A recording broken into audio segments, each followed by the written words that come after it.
वर्षर प्रथम दिन रे मो पुओ पाई मानसिक पूजा रखिथिली। 9 वर्ष हला हुई आसुची।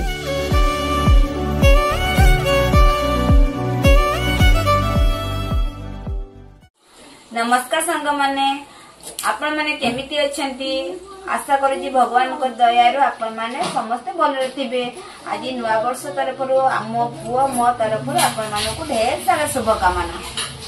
वर्ष वर्ष करी 9 वर्ष बीती गलानी सांग माने, किंतु मो पुओ जीवन में किसी परिवर्तन आसुना। नुआ कौन पुराणा वर्ष कौन नुआ वर्ष कौन से किसी जानी पारुनी। तथापि ता सुस्थ कामना पाई मु भगवान पाखरे पूजा रखिछि। चलतु एबे से पूजा को जीवा। आमे पुओ पूरा गाधे पाधे रेडी जाइछु, तो एबे आमे मंदिर बाहरी जीवु। खाली टिके तांको पापा को अपडेट करी तो पापा आसी गले आमे मंदिर बाहरी जीवा। तो वीडियो टी लास्ट पर्यंत देखिले जानि पारिबे कोन पूजा चलछि आ को मंदिर जाउछि।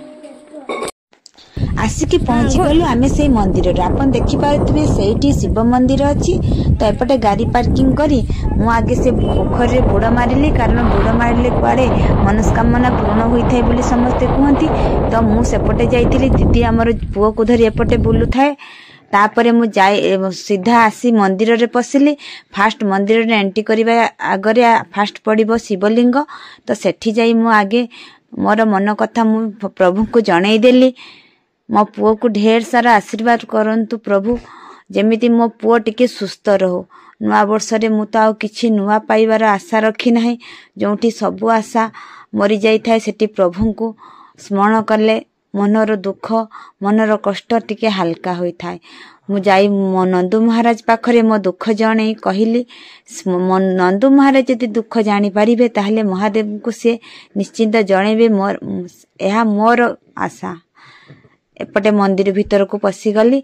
मंदिर दृश्यटी आपण मानक देखई देली, किंतु पूजा होथबा समय दृश्यटी मु आपण को देखई पारिलेनी, कारण सेतेले मो पूजा रे मो पुओ को धरी बसिथिली। तो एपटे प्रसाद सेवन रे भी आयोजन करा जायतिला। तो पूजा सरी गला परे आमे भी प्रसाद सेवन करितिलु। तापरे जाई एपटे टिके पार्क रे बसी जायतिलु। सेठु आसी एबे घर को बाहरिलो। जदि भिडियोटी आपण मानक भल लागिथिबो ताले मो पुओ को ढेर सारा आशीर्वाद करंतु। नवा वर्ष रे जेमिति से सुस्थ रहो। आउ आपण मानक कोन मागी भी सांग।